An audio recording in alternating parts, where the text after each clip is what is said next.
Sir ಈಗ Lok Sabha election ಮತ್ತೆ ಇದೆ, ಹಾ. ಈ ಒಂದು ಭಾಗದಲ್ಲಿ ಯಾರು ಬರಬೇಕು ಅನ್ಸುತ್ತೆ? ಈ ಸಲ ಕಾಂಗ್ರೆಸ್ ಬರಬೇಕು. ಯಾಕೆ ಸರ್? ಕಾಂಗ್ರೆಸ್ ಒಳ್ಳೇದು ಕೆಲಸ ಮಾಡಿದೆಯಲ್ಲ, ನಮ್ದು ಇಲ್ಲಿ ಕಾಂಗ್ರೆಸ್ಸೇ ಇರೋದು. ಏನೇನು ಮಾಡಿದೆ ಇಲ್ಲಿ? ಎಲ್ಲ ಇದೆ ರೆಸಾರ್ಟ್ ಇದ್ದಾವೆ, ಮತ್ತು ಇಂಡಸ್ಟ್ರಿ ಇಲ್ಲ ಅಷ್ಟೇ, ಒಂದೇ ಫ್ಯಾಕ್ಟ್ರಿ ಇರೋದು. ಹ್ಞೂ ಇಂಡಸ್ಟ್ರಿ ಯಾವುದೂ ಇಲ್ಲ ಇಲ್ಲಿ ಯಾವುದು. ಸರ್ ಈಗ ಕಾಂಗ್ರೆಸ್ ಅಭ್ಯರ್ಥಿ ಬಂದು ಅಂಜಲಿ ನಿಂಬಾಳ್ಕರ್ ಅಂತ ಬಿಟ್ಟು MP ಕ್ಯಾಂಡಿಡೇಟ್.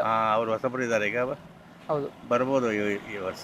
ಅವ್ರಿಗೆ ಸರ್ ಗೆಲ್ಬೋದು ಇಲ್ಲಿ. ಗೆಲ್ಬೋದು. ಸರ್ ಅನಂತಕುಮಾರ್ ಹೆಗಡೆ ಇದಕ್ಕೂ ಮುಂಚೆ 7 ಬಾರಿ ಏನು ಇಂಪ್ರೂವ್ಮೆಂಟ್ ಆಗಿಲ್ಲ ಸರ್ ಇಲ್ಲ, ಇಂಡಸ್ಟ್ರಿ ಇಲ್ಲ, ಯಾವುದು ಹೊಸ ಯಾವುದು ಯೋಜನೆ ಬರಲಿಲ್ಲ ಇಲ್ಲಿ ಯಾವುದು. ಸರ್ ಈಗಿನ BJP ಅಭ್ಯರ್ಥಿ ಬಂದು ಕಾಗೇರಿ ಅಂತ, ಅವ್ರ ಬಗ್ಗೆ ಹೇಳ್ತೀರಾ? ನೋಡ್ಬೇಕು ಸರ್ ಈಗ ಏನಾಗುತ್ತೆ ಅಂತ. ಈಗ ಇರೋದು ಬಂದರೆ ಅಂಜಲಿ ಬರ್ಬೋದು. ಅಂಜಲಿ ಬರ್ಬೋದು. ಇದು ಗ್ಯಾರಂಟಿ ರಿಲೀಸ್ ಆಗ್ತದೆ ಸರ್? ಗ್ಯಾರಂಟಿ ಎಲ್ಲರೂ ಬರ್ತಾ ಇದ್ದಾರೆ ಸರ್, ತಗೊಳ್ತಾ ಇದ್ದಾರೆ ಎಲ್ಲರೂ. ಹಾಂ, ಅಲ್ಲ ಕೆಲವೊಂದಿಷ್ಟು ಜನ ಗ್ಯಾರಂಟಿ ಕೊಡ್ಬೋದಾಗಿತ್ತು, ಸೋಂಬೇರಿಗಳಾಗ್ತಾರೆ ಜನ ಅಂತ ಹೇಳಿದ್ರೆ. ಇಲ್ಲೇ ಇಂಡಸ್ಟ್ರಿ ದಾಂಡೇಲಿ ಅಂದರೆ ಒಂದು ಸಣ್ಣ ಊರಿದೆ, ಗ್ಯಾರಂಟಿ ಕೊಟ್ಟರೆ ಸ್ವಲ್ಪ ಒಳ್ಳೇದಾಗಿರ್ತದೆ, ಅನುಕೂಲ ಆಗುತ್ತೆ. ಅನುಕೂಲ ಆಗುತ್ತೆ.